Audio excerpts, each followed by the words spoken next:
Hello friend, welcome back to my channel.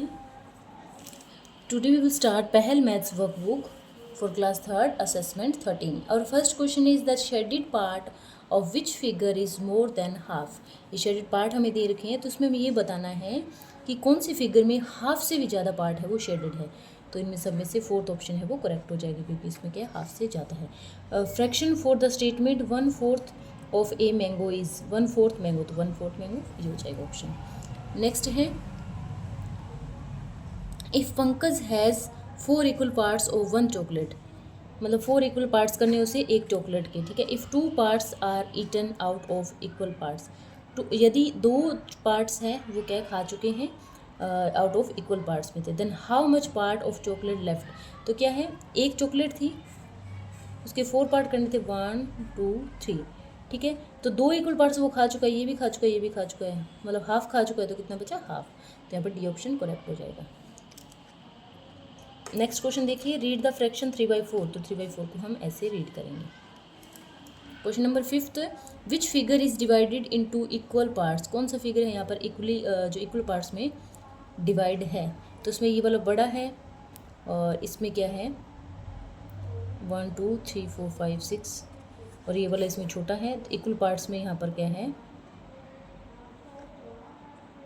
इसमें भी क्या है, ये 2 तो इक्वल है लेकिन ये इक्वल नहीं, इन्होंने स्मॉल कर दिए हैं, तो ये पार्ट्स क्या है यहाँ पर इक्वल है, ठीक है। नेक्स्ट है which figures half part of shaded, इसमें कौन सी फिगर में हाफ पार्ट है वो शेडेड है, तो यहाँ पर क्या है ऑप्शन ए में हाफ है, इसमें कम है, इसमें कम, इसमें भी कम है।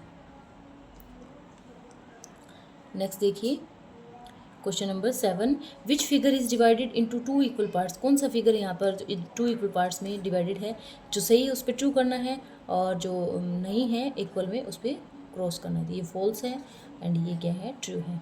Draw the diagrams of the 1/3 of the square, square है एक दे रखा है हमें, तो उसका 1/3 पार्ट, तो 1 2 3 है टोटल और 1 शेडेड है तो 1/3 हो गया, 1/4 में 1/4 हो जाएगा, ठीक है। तो ये डन होता है हमारा असेसमेंट 13 और नेक्स्ट हमारा असेसमेंट है 14। देखिए इसमें हमारा फर्स्ट क्वेश्चन है which bucket of water is the heaviest, कौन सी बकेट का पानी, मतलब बकेट का जो पानी है वो हैवी है, तो इसमें बिल्कुल कम है, इसमें कम है सबसे ज़्यादा इसमें, तो ये हैवीएस्ट हो जाएगा। विच फ्रूट इज़ हैवियर, कौन सा हैवियर है इसमें, तो जो नीचे होता है वही हैवी होता है, तो वाटरमेलन यहाँ पर क्या है हैवियर है। Third question which of the following is the longest object, इसमें सबसे लॉन्ग ऑब्जेक्ट कौन सा है, तो ये जो स्नैक है या जो भी रस्सी है, जो इसको ऑप्शन करेक्ट हो जाएगा। Which one is the tallest among lady finger, tomato, lemon and banana, सबसे इनमें क्या होता है टॉलेस्ट, सबसे लंबा कौन सा होता है, तो यहाँ पर बनाना है वो सबसे बड़ा होता है, ठीक है।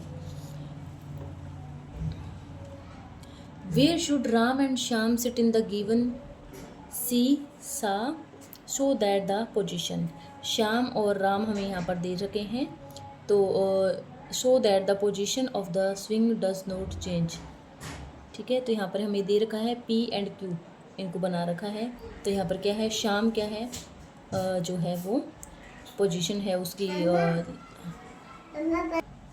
तो इसमें क्या है हमारा जो श्याम है पी पोजीशन पे है, ठीक है, ये बड़ा भी है और हैवी भी है, ठीक है, और राम है वो इसकी तो पोजीशन क्या है चेंज नहीं हुई। नेक्स्ट है all the cup shown in the picture are completely full, who is drinking our milk, तो इन सब में से कौन सा है जो नितिन और मीरा हैं, दोनों में से ज़्यादा जो मिल्क है वो कौन पीता है, तो वो मीरा है क्योंकि उसके बहुत बड़े बड़े ग्लासेस हैं, तो मीरा है वो ज़्यादा मिल्क पीती है, ठीक है। नेक्स्ट क्वेश्चन है देखिए, a person is holding a weighing scale, एक पर्सन है ना होल्डिंग किया उसने वेइंग स्केल को, there are 2 identical balls in the balance, both the balls contain equal amount of water, दोनों में इक्वल अमाउंट ऑफ वाटर है, ठीक है। If a little water is taken out of the ball, one में से क्या है थोड़ा सा पानी हमने क्या है ले लिया है, विच वे विल द स्केल टिल्ड, तो किसकी तरफ जाएगी, जो बॉल टुवार्ड्स बॉल 1 या टुवार्ड्स बॉल 2, कौन सी की तरफ जाएगी, क्योंकि इसमें से हमने क्या किया थोड़ा सा वाटर है वो निकाल लिया है, तो क्या हो जाएगी लाइटर हो जाएगी, ऐसे ही हैवियर हो जाएगा, तो थोड़ा सा क्या हो गया जो है वो इसकी तरफ है वो स्केल टिल है वो इसकी तरफ, टिल्ट है वो इसकी तरफ जाएगी, तो टुवार्ड्स बॉल 2। तो ये हमारा डन होता है असेसमेंट 14 और नेक्स्ट है असेसमेंट 15 जो कि हमारा लास्ट असेसमेंट है। तो उन तीनों असेसमेंट की मैंने इकट्ठा वीडियो बना दिया है। तो देखिए हमारा फर्स्ट क्वेश्चन है, which of the following data is in the month of June. That is in the following that is in the month of June. तो जून की डेट यहाँ पर कौन सी है, ये तो मई है, ये जुलाई है, अगस्त है, तो जून की ये होगी 2/6/2023। There are dash days in the month of January. जनवरी के डेज मंथ में कितने डेज होते हैं, तो 31 या फिर 31 डेज। नेक्स्ट है, written in words on martyrs day 30 जनवरी 1948। तो यहाँ पर क्या लिखेंगे, वर्ड्स में लिखना है हमें, ठीक है। तो 30 जनवरी 1948। नेक्स्ट है, if there is a Sunday on the 7th of a month then on which date will the next Sunday come. 7th को संडे है, तो नेक्स्ट संडे कौन सी को आएगा, आफ्टर 7 डेज आएगा, तो यहाँ पर क्या आएगा, ऑन द 14th।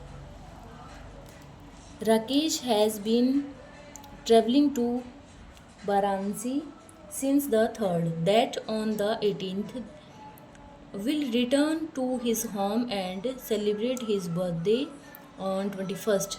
तो how many days will Rakesh spend away from home? तो क्या होगा उसमें 18 minus 3 करेंगे तो 15 days. On which day of week does his birthday fall? तो उसका बर्थडे आएगा यहाँ पर ट्यूसडे को, ठीक है, क्योंकि इसका बर्थडे है 21st को, तो 21st को क्या है, ट्यूसडे है। नेक्स्ट है, after how many days will Rakesh celebrate his birthday after returning home. तो कितने उसने किया, 20 जो है, जो बर्थडे किया था, 21 माइनस 18, तो उसने किया है आफ्टर 3 डेज, ठीक है, तो उसने अपना सेलिब्रेट किया था। नेक्स्ट है, एक्सपेंड द फॉलोइंग पैटर्न को हमें एक्सपेंड करना है। तो 14 के बाद 17 फिर 20 है, तो कितना है, +3 ऐड होता जा रहा है, तो 14 17 20 23 26 29, ठीक है।